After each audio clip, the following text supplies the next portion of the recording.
नमस्कार, स्वागत है आपका हमारे चैनल पर। मैं हूं आपके साथ शिप्रा सैनी।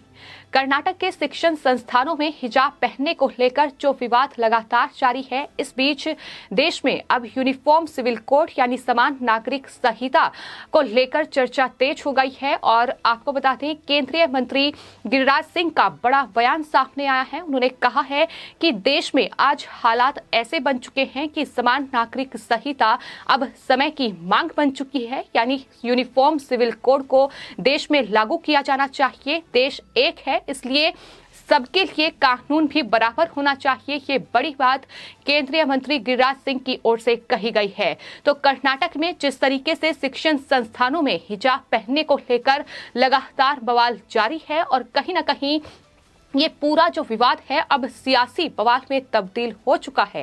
लगातार नेताओं की प्रतिक्रियाएं इस पूरे मामले पर सामने आ रही हैं और वहीं केंद्रीय मंत्री गिरिराज सिंह की ओर से एक के बाद एक बड़े बयान इस पूरे मामले पर दिए जा रहे हैं।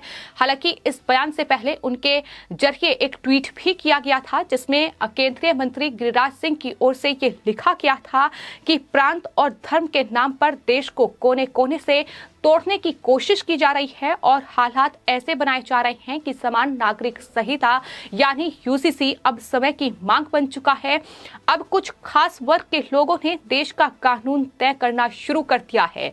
ये बड़ी बात उनकी तरफ से कही गई थी और यही वजह है कि उन्होंने देश में यूनिफॉर्म सिविल कोड की मांग की है। हालांकि लगातार समान नागरिक संहिता को लेकर देश में चर्चाएं तेज हो रही हैं। हाल ही में जब संसद का बजट सत्र शुरू हुआ तो उस दौरान संसद में भी दोनों सदनों में इस बात को लेकर लगातार चर्चाएं हुई और तमाम बीजेपी के जो सांसद थे उन्होंने कानून मंत्री किरण रिजिजू से भी ये सवाल किया था कि आखिर यूनिफॉर्म सिविल कोड को लेकर सरकार की क्या मंशा है, सरकार कब यूनिफॉर्म सिविल कोड का प्रस्ताव जो है वो संसद में लेकर आएगी, तो यूनिफॉर्म सिविल कोड देश में लागू किया जाए, सभी धर्मों के लिए समान कानून हो। ये मांग लगातार देश में तेज हो रही है और चूंकि मोदी सरकार का भी अपने घोषणा पत्र में, चुनावी वादों में ये हमेशा से ही मत रहा है कि वो यूनिफॉर्म सिविल कोड देश में लागू करेगी, तो जाहिर तौर पर इसको लेकर अब देश में चर्चाएं तेज हो रही हैं। क्योंकि जिस तरीके से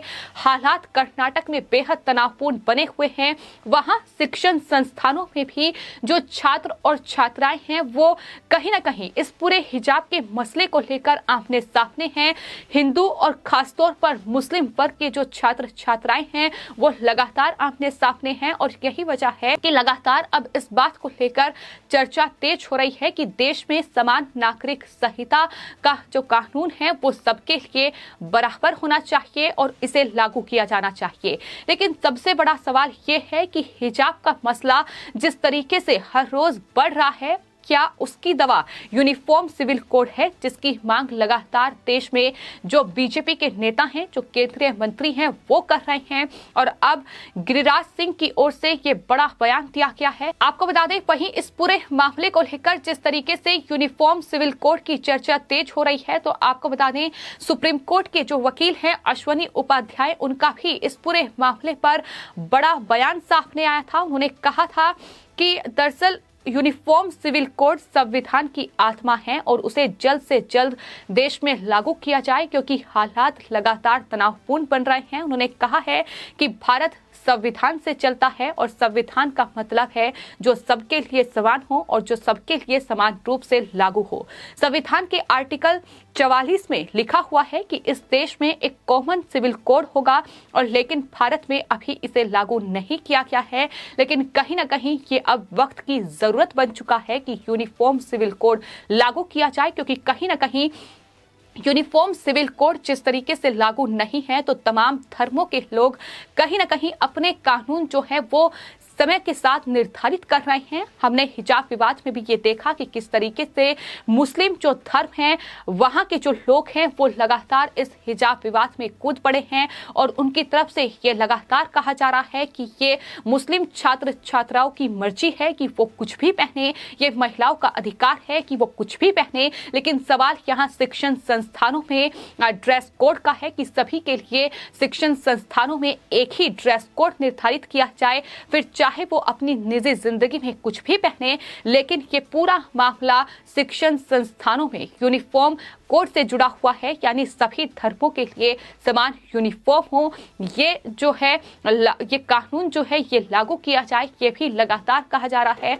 आपको ये बता दें कि जिस तरीके से यूनिफॉर्म सिविल कोड को लेकर देश में मांग तेज हो रही है, फिलहाल अगर मौजूदा समय की बात की जाए तो अलग अलग कहीं ना कहीं धर्मों में अलग अलग कानून कई मामलों में निर्धारित किए गए हैं। फिर चाहे बात मैरिज एक्ट की जाए, आपको बता दें हिंदुओं में लड़के और लड़की की जो शादी की उम्र है वो 21 साल निर्धारित की गई है, लेकिन वहीं मुस्लिम में 9 साल ये उम्र है। इसके अलावा अगर डिवोर्स की बात की जाए तो डिवोर्स लेने की जो प्रक्रिया है वो भी अलग अलग धर्मों में अलग अलग निर्धारित की गई है। वहीं गुजारा भत्ता भी सबको बराबर मिलना चाहिए, लेकिन ये भी अलग अलग धर्मों में अलग अलग कानून जो है वो इसके लिए बनाए गए हैं, यानी अलग अलग धर्मों में अलग अलग भत्ता मिलता है। यूनिफॉर्म सिविल कोड के मुताबिक सबका भत्ता एक समान होना चाहिए। वहीं गोद लेने का अधिकार भी सबको मिलना चाहिए, लेकिन ये निर्धारित नहीं है। इसके अलावा प्रॉपर्टी का राइट हिंदुओं में महिलाओं को मिल गया है, लेकिन मुस्लिम में महिलाओं को नहीं मिल पाया है। यानी इस तरीके से कहीं ना कहीं भेदभाव जो है वो किए गए हैं और अलग अलग धर्म अपने अपने मुताबिक अपने अपने कानूनों के हिसाब से अलग अलग मामलों का निपटारा कर रहे हैं, जो कि सही नहीं है। भारत का संविधान सबके लिए एक जैसा है, तो ऐसे में यूनिफॉर्म सिविल कोड लागू देश में होना चाहिए, ये भी अब लगातार कहा जा रहा है। तो केंद्रीय मंत्री गिरिराज सिंह से लेकर अश्वनी उपाध्याय जैसे सुप्रीम कोर्ट के वकील लगातार ये कह रहे हैं कि अब यूनिफॉर्म सिविल कोड देश की मांग बन चुका है। हालांकि विपक्ष लगातार यूनिफॉर्म सिविल कोड पर राजनीति करता रहा है।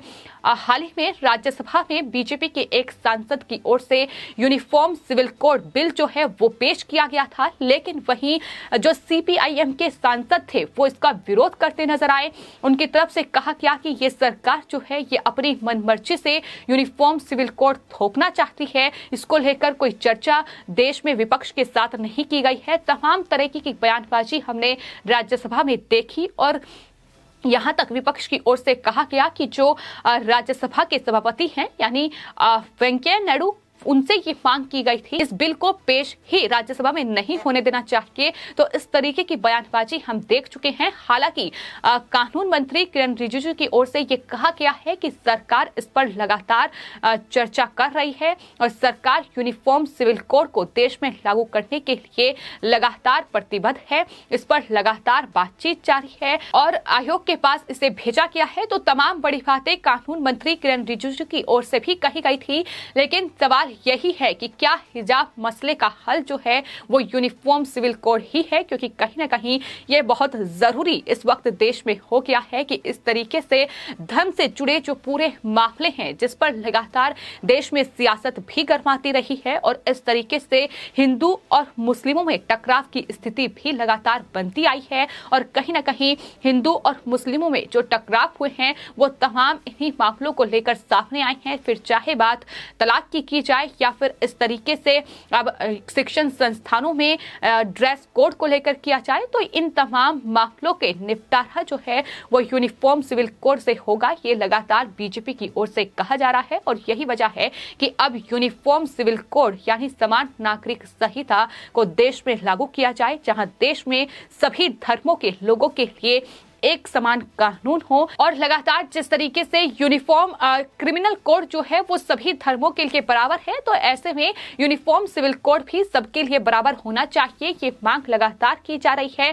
केंद्रीय मंत्री गिरिराज सिंह से लेकर अश्वनी उपाध्याय, इसके अलावा जो केंद्रीय मंत्री मुख्तार अब्बास नकवी हैं उनके भी लगातार बड़े बयान सामने आए हैं। उन्होंने कहा है कि यूनिफॉर्म पर कांग्रेस के लोग ही लगातार गुमराह करते हैं, कांग्रेस पर उन्होंने हमला बोला है। लेकिन कुल मिलाकर जो कर्नाटक में शिक्षण संस्थानों में हिजाब को लेकर ये पूरा विवाद छिड़ा हुआ है, ये फिलहाल कर्नाटक हाईकोर्ट की बड़ी बेंच इस पूरे मामले पर 14 फरवरी को जो है फैसला सुनाएगी। लेकिन इस बीच ये पूरा मामला सुप्रीम कोर्ट भी पहुंचा, लेकिन सुप्रीम कोर्ट ने इस पूरे मामले पर सुनवाई करने से इनकार कर दिया है। कोर्ट ने ये कहा है कि इस मामले को हाई कोर्ट पहले से ही इस पर सुनवाई कर रहा है, तो उसमें दखल देने की कोई जरूरत नहीं है। अब 14 फरवरी को कर्नाटक हाई कोर्ट इस पूरे मामले पर क्या फैसला सुनाएगा ये देखना होगा।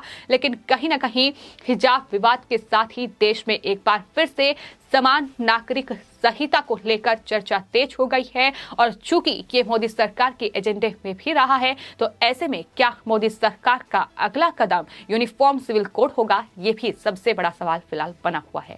फिलहाल आपकी इस पूरे मामले पर क्या राय है, हमें कमेंट बॉक्स में जरूर लिखें और चैनल को सब्सक्राइब करें। धन्यवाद।